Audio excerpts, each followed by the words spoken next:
you want to learn how you could stay in an Airbnb like this for free, like I did over the Thanksgiving break? Or maybe you're actually going to be moving or doing something soon, like I am, from South Carolina to Florida, and I'm not paying for the moving expense.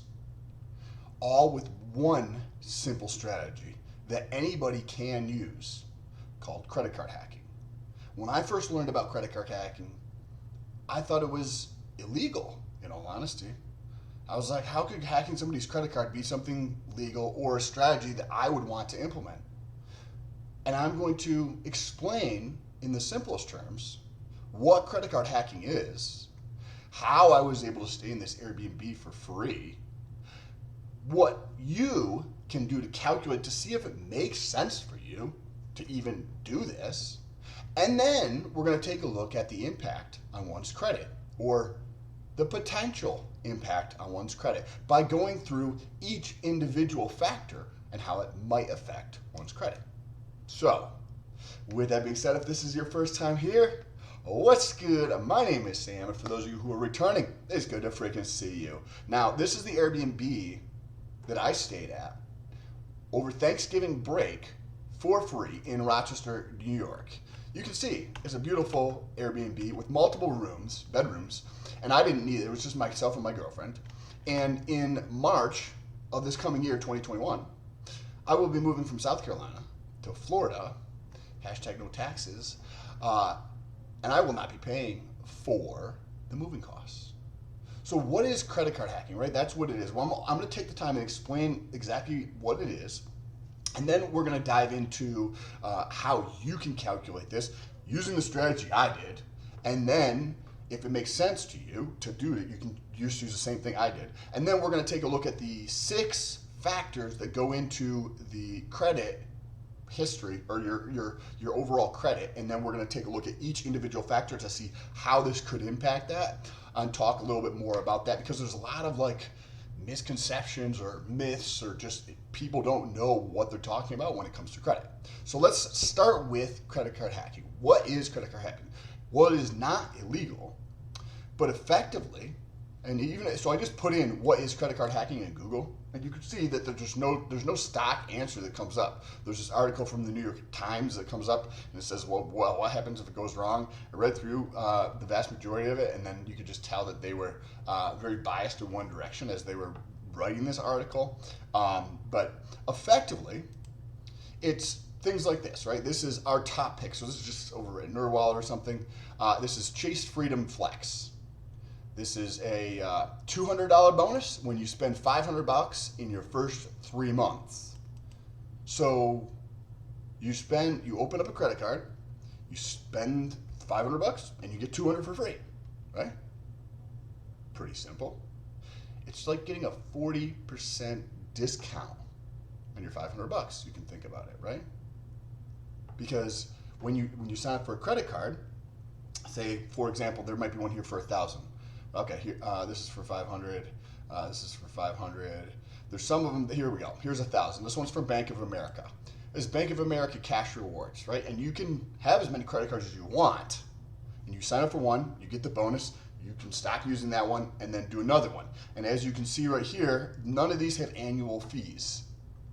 Credit, as we'll talk about in a moment, just like cash, is only valuable when you use it. Cash doesn't keep you warm. Cash you can't eat. It's only valuable when you use it. Credit, is only valuable when you're utilizing it. Okay. So $200 in the first 90 days. You get $200 for free in terms of if you spend $1,000 in the first 90 days. So I've done 3 of these, and my girlfriend has done 1 of these, and we've got $850 of free money just from the credit card companies. We're not spending anything extra, right? If you don't have any type of financial discipline, this is probably not a good idea for you. If you don't pay attention to what you do with your money, probably not a good idea for you, right? You have to actually take responsibility for what you're doing in your life and your own money. So we've collected $800 by the end of this month. Probably within the next week or so, I'll have the next $200. When I went through and I started doing this, how can you actually go through and calculate what this is? This is the credit we're going to take a look at in a moment. But first, we're going to take a look at how you can go through and effectively know if this is going to make sense for you. These thresholds are pretty low of $1,000, but there's some on here where it is like $3,000. Where this right here is, you get 60,000 bonus points after you spend $4,000 in the first 90 days. So does that make sense for you? So to wrap up what credit card hacking is, it's effectively just opening multiple credit cards and utilizing the specific point structure within each one to maximize one's return. On the simple basis, if we look at that first example with the Bank of America credit card, we've got a $200 reward for $1,000 of purchases. That's a 20% return on your money, right? Some people are like, oh, I have a points credit card. I don't need this. Yeah, and you're getting a fraction of you might be getting half a point, or you might be getting 2 points per, well, no, when I go to the grocery store, I get 2. Cool. Well, I'm getting 20% return on my money. You're getting a 1 or 2% return on your money, right? By going through and utilizing some strategies like this. And there's these other ones here by Chase, this is not a recommendation, this is explaining what it is, right? You get $200 for spending $500 over the course of 3 months. Don't spend money you don't have, right? You could just buy whatever it is, and what I personally do is just buy my groceries. And I have a Tesla, and I hook it up with the Tesla, so when I go charge the car, it just gets charged to the card, right? This is effectively a 40% return on your money. Where else are you going to get a 40% return on your money? You spend the $500 and you get $200 back. And you can do multiple of these throughout the year. As I've done, that's how I stayed in this Airbnb for free, right? That's how I'm actually moving from Fort Mill, South Carolina to Tampa, Florida, and not paying for that move by using credit card hacking. So hopefully that makes a little bit more sense. There's certain things you could talk about like manufacturer spending, but there's plenty of other articles and videos out there who can go into those topics in a little bit more detail than I will in this video. But what about if it makes sense to you, right? Does doing credit card hacking make sense for you as an individual? Well, one of the ways that I took a look at this, and I'm going to explain what I do, and then you can be like, hey, this makes sense for me, or it doesn't make sense for me, and take it for what it will, or pull out the pieces that make sense for you. I calculated my minimum burn rate. What is a minimum burn rate? It's just effectively the bare minimum threshold one needs to spend to live.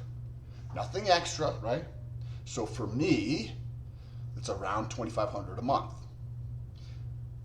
It's less than that, but we're just for math purposes, we'll say it's $2,500. The rent, the payment on a Tesla, the food, insurance, phone, internet, electric, boom, all your expenses, all of them in there. And I even have $100 miscellaneous in mine to buy myself some shit or to buy something for my girlfriend. Now, you're gonna have your own context of these expenses in terms of what they actually are, but just for example, say you could spend 30% of those expenses on a credit card.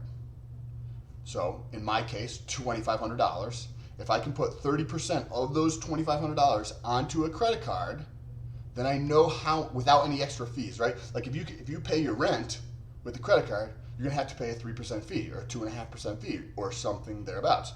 If you pay other expenses with a credit card, you have to pay a fee. You don't wanna pay the fee because then that reduces your return. So effectively, if you could put 30% of your monthly expenses from your minimum burn rate onto a credit card, this will allow you to know which one of these could potentially make sense, right? And remember, if you come down here where you get 60,000 points, where you gotta look at other stuff. Well, this end has a $95 annual fee. Does that make sense for you? Well, look at the rewards and see what that actually, maybe it does make sense, because you can, these cards have other types of benefits. Like if you travel and you could check, and you always have to check your bag, and checking your bag is, $40, and you could do that, and you could get that, utilize that 3 times a year, that's $120 value versus $95 for the annual fee. Cool, that makes sense, right? Because you're trading your $95 annual fee for not checking your bag 3 times at $40 a pop. So there's a good trade there because you're making a return on there. So you're gonna have to dive into that. We could dive into it in this video, but that's not the time or the place for that right now. So if you can put about 30% of your monthly expenses onto a credit card without any extra fees or anything like that, that's effectively $750. So that $750 means that qualifying for one of these other types of cards where you can get $250 back for $1,000, well, this one has an annual fee, but one of the ones where it does not have an annual fee, you'll get that return, right? $200 for $500 of purchases from Chase Freedom Flex, right? And then you can utilize that for statement credit so that you could get the Airbnb paid for, right? What about going on a nice weekend trip for not spending any additional money, just living your life the way you currently live your life, and get another $200 bonus to go on a weekend trip? Or go buy something you wanted to buy, right? Or do something fun and have the credit card company pay for it, right? Wouldn't you like to do that? So what is the negatives of that? So before we get into the specifics of the credit, I'll pull this up here in the background, but the recap quickly, we touched on what credit card hacking is, effectively opening up multiple credit cards to just get the bonus. Then we went through and you have to calculate what your minimum burn rate is, and don't just estimate it, actually go through and write down specifically, okay, well, I pay $124 a month for my phone. I pay, on average $100 a month for my electric, my internet, my blah, blah, blah, every single one of those, right? Some things like manufacturer spending could be prepaying some expenses to meet the spending requirements. But that's a topic for a different video. So when we take a look at this, if this will load again, this is gonna look at my credit here. And there's 6 different factors that go into what your credit score is. This is TransUnion and Equifax. You can see this is here. I have a 784 and TransUnion is a 738, right? And there's this discrepancy between these two because there's different things reported on the credit report over here and over here. I'm not actually concerned about this. And most people who learn about credit card hacking think that it is, oh man, that's gonna fuck up my credit, right? Like that's gonna be so incredibly horrible for my credit. And that's just not accurate. Well, let's take a look at mine. So let's take a look at here. This is gonna show both credit scores here.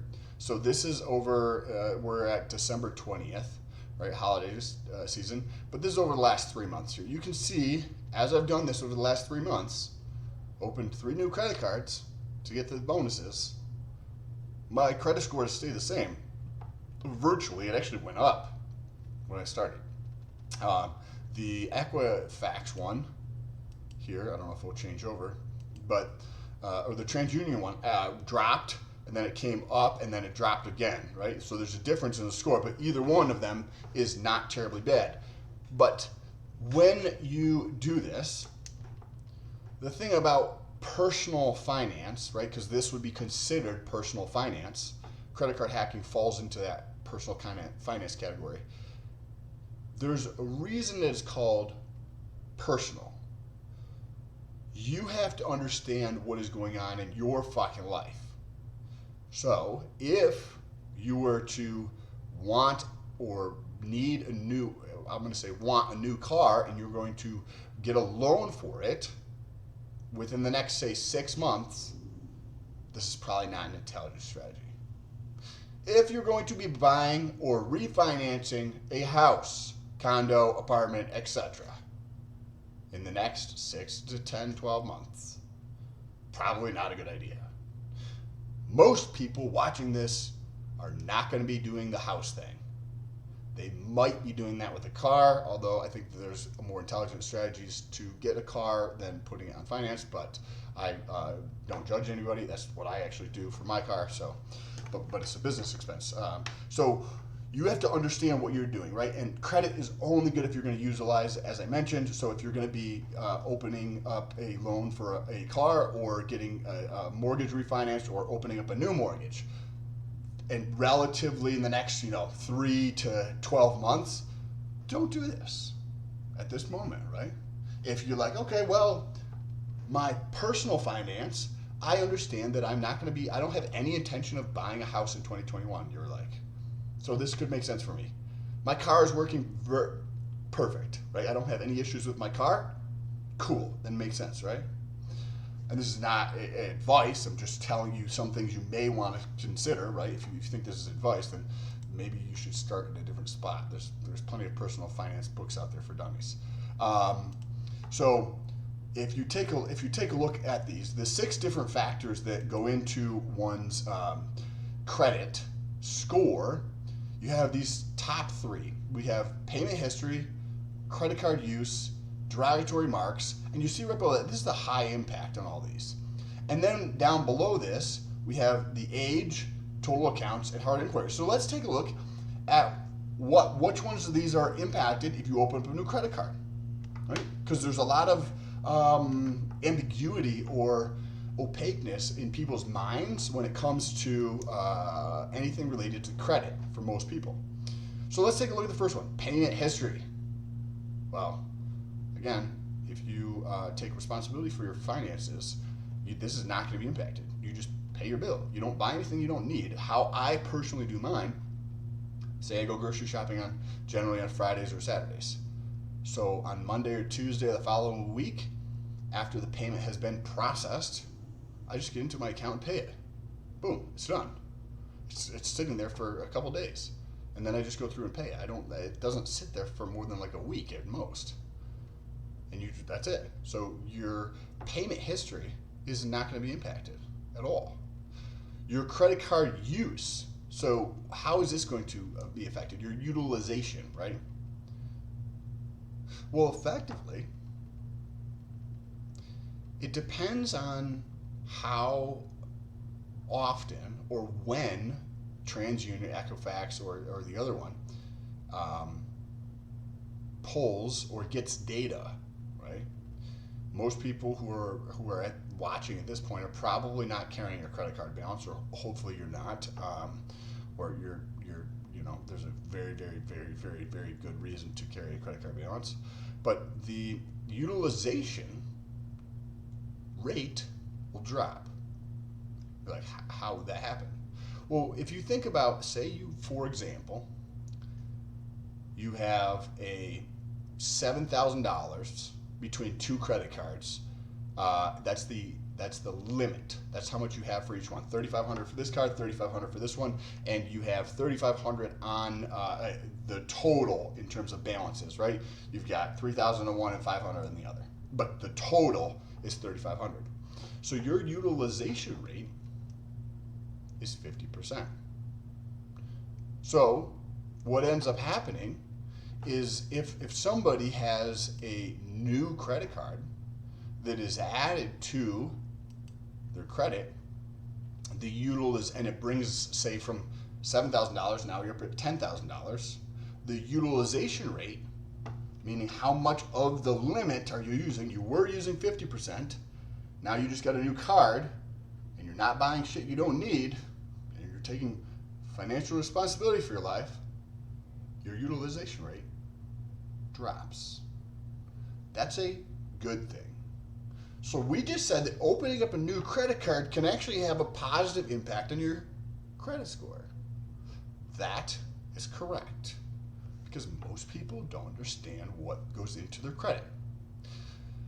Now, I wouldn't say that's the reason to do that. As we just talked about, there's many other reasons I would be going through and do this. Derogatory marks. I don't think we need to necessarily talk about that. The derogatory marks are something like, you just don't pay your fucking bill. Like, don't be an idiot. Pretty fucking simple. The age of your credit, right? So of this top one, these are high impact things. The highest impact on your credit score, and we have only one of them that's going to be impacted, and it's going to be a positive impact. But I thought opening up new credit, I've been told my whole life, was bad. Well, let's talk about it. You have the credit age. This is the length of time somebody has had a credit card or line of credit or a revolving line of credit open. So the age is going to be the total of all your cards and the lengths of time that they have had them open, and it's going to come up with an average score of how long you've had, right? Some of them might be 23 years. Other ones you just opened up have been 23 months or 23 days, right? So the average age is going to decrease. That's not good. This has a medium impact on when your score. It says credit age right below it says medium impact. So the impact on one's credit score is negative here in this circumstance. But we have a positive impact up here. Total accounts. This is pretty self-explanatory. From a credit, and you can think about this from a logical standpoint, right? Credit age is somebody who has had credit for 46 or say 14 years, more reliable given the 5 other factors that go into one's credit than somebody who has had the same exact things but only had it for, a year and a half. Which one is going to be more reliable given all the other things are ceteris paribus? Ceteris paribus just means held constant, right? So all the other things are the same. Which from a business's standpoint, like I'm going to give you credit, which makes you look better? Something that has 14 years worth of average credit or 1.5 years of average credit? Well, this one, there's more reliability. So that's why this has a negative impact by reducing the average age. Well, total accounts, similar, right? If you go through and a company, say I'm the company and I'm going to give you credit, and you have one account, but your friend has 36 accounts, or say 10 accounts, right? I've got 24, as you can see here. And all the other things are ceteris paribus. Again, that just means held constant. They're all exactly the same. If you have one account and your buddy has 10 accounts, who has a higher, in terms of the ability to pay back, right? Well, somebody who's been able to maintain 10 fucking lines of credit. That's how it's viewed from a credit risk standpoint. So this is beneficial. Wait a second, Sam. You're talking crazy nonsense. I've always been told it's bad to open up new lines of credit. Well, we're not done here, but we're going to talk about the duration and how some of these things play out over time.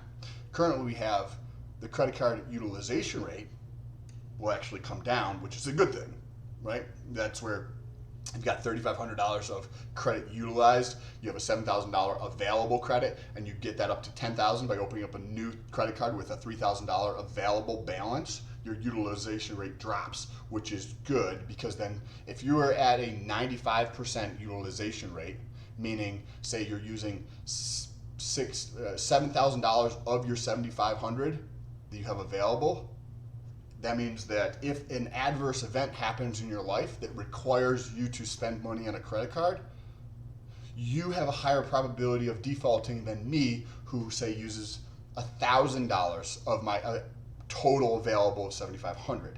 That's why it's a positive thing when that comes down on your credit. Now, hard inquiries. One of the things about a hard inquiry is that it stays on your credit for 2 years.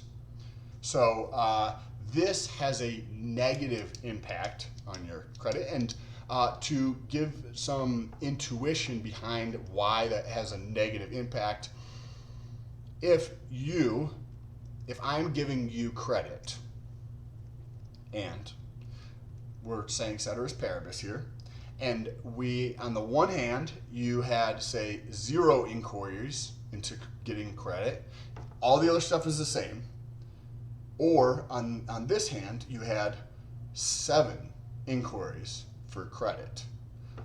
One, maybe you're desperate on this hand. I'll be like, this guy's looking for credit. He's tried in the last 2 years 7 times to get credit. Versus over here, I'm like, oh, he hasn't tried in the last 2 years to get credit.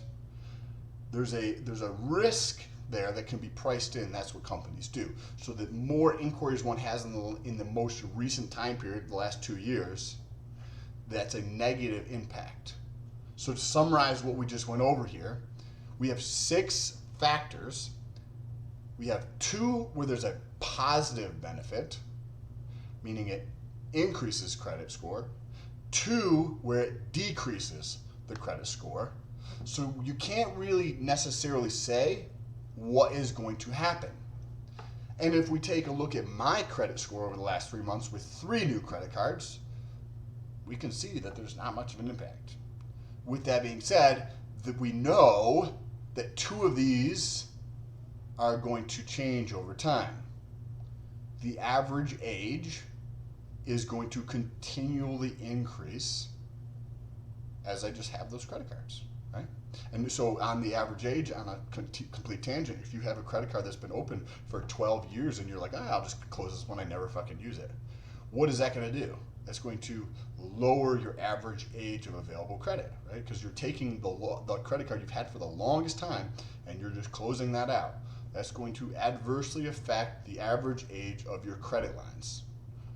So we know that that is going to increase over time, meaning it's going to get better. And we know that the hard inquiries will fall off over time. So the short-term impact could come down.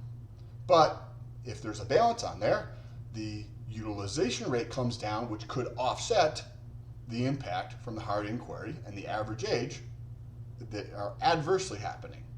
And then the total number of accounts could go up, right? Depending on how many you're at. If you're at 2 accounts and you get to a 3, and that puts you kind of like in the next threshold of categories that they break down, right? I have 24, right? Like, but if it puts you into that next category of like being medium to lower risk, then that'll be a benefit. But in the longer term, it looks, right, like there's actually more benefit than it is negative, assuming that you're not going to be utilizing your credit for a car or a mortgage or refinance type of thing. So if you found this video helpful, make sure you smash that like button. It really does help out the channel here. I'm doing a series where I actually go through and document my journey of getting to $1 million a year. So this is video number 3. Last month, I made $4,100 online doing multiple different things. You can check out some of the other videos, and I already told you what my minimum burn rate is. So that means I'm over a 40% savings rate. I like to call it an investment rate. If you look at businesses and companies and that type of thing, they invest, right? You can look at how much of their earnings they retain to invest into the business. And so I have about 40% of the money that's coming in that's getting invested into 2 things. Myself, through education and learning and networking, and my business, right? So if you want to follow along with my journey as I get to $1 million and I document that process, make sure you press that subscribe button. Don't forget to share this video with somebody else, and I'll talk to you soon. Peace.